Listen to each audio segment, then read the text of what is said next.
Pada video kali ini kami akan membahas mengenai titrasi permanganometri. Sebelumnya, apa sih titrasi permanganometri itu? Nah, jadi permanganometri merupakan suatu metode titrasi yang menggunakan kalium permanganat yang merupakan oksidator kuat sebagai titrannya. Titrasi ini dilakukan berdasarkan titrasi reduksi dan oksidasi atau yang biasa kita sebut sebagai redoks. Titrasi permanganometri ini banyak digunakan untuk menentukan kadar bagi senyawa-senyawa organik. Prinsip titrasi permanganometri adalah reaksi oksidasi reduksi pada suasana asam yang melibatkan elektron dengan jumlah tertentu. Dibutuhkan suasana asam yaitu asam sulfat untuk mencapai tingkat oksidasi dari kalium permanganat yang paling tinggi dan bilangan oksidasinya dari +7 menjadi +2. Pada proses titrasi ini tidak dibutuhkan indikator lain karena kalium permanganat sudah mampu memberikan perubahan warna saat titik akhir titrasi yang ditandai dengan terbentuknya warna merah muda. Sifat dari kalium permanganat ini sendiri dikenal sebagai autoindikator. Titrasi permanganometri melakukan penetapan kadar hidrogen peroksida dengan titran berupa larutan kalium permanganat.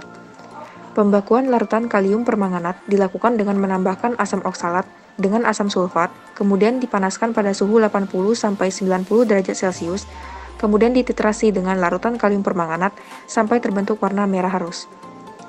Pemanasan dilakukan untuk mempercepat reaksi antara kalium permanganat dan asam oksalat, karena pada suhu kamar, reaksi yang berlangsung cenderung lambat, sehingga sulit menentukan titik akhir titrasi. Pada titrasi tidak ditambahkan indikator, karena kalium permanganat bersifat sebagai autoindikator yang dapat mengubah larutan menjadi merah rose, sehingga tercapai titik akhir. Reaksi antara asam oksalat dan kalium permanganat menyebabkan terjadinya reaksi reduksi dan oksidasi. Reaksi reduksi terjadi pada ion manganat yang berubah menjadi ion mangan. Sedangkan reaksi oksidasi terjadi pada ion oksalat yang berubah menjadi karbon dioksida.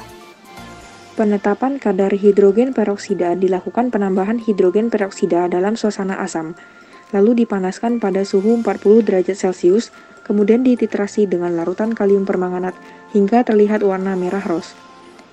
Reaksi antara kalium permanganat dengan hidrogen peroksida menyebabkan terjadinya reaksi reduksi dan oksidasi. Reaksi reduksi terjadi pada ion manganat yang berubah menjadi ion mangan, sedangkan reaksi oksidasi terjadi pada hidrogen peroksida yang berubah menjadi air dan oksigen. Titik akhir titrasi tercapai ketika larutan berubah menjadi warna merah rose karena kelebihan ion permanganat.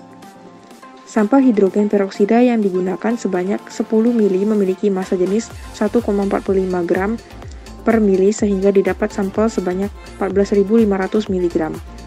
Perhitungan kadar hidrogen peroksida didapat kadar total sebesar 166,19 mg dan kadar rata-rata sebesar 55,40 mg. Persen kadar rata-rata hidrogen peroksida didapat sebesar 0,38%.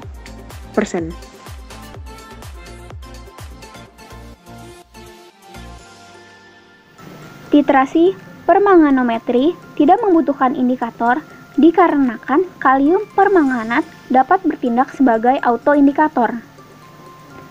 Penambahan asam sulfat encer dimaksudkan untuk membawa suasana asam dikarenakan titrasi harus dilakukan dalam keadaan asam untuk mencegah permanganat reduksi menjadi mangan dioksida dan menghasilkan endapan coklat sehingga akan mempersulit penentuan titik akhir titrasi. Pada titrasi permanganometri, pemanasan pada suhu 80 hingga 90 derajat Celcius dilakukan karena pada suhu tersebut asam oksalat dapat dioksidasi secara optimal oleh kalium permanganat sehingga reaksinya akan berlangsung lebih cepat dibandingkan dengan suhu ruangan.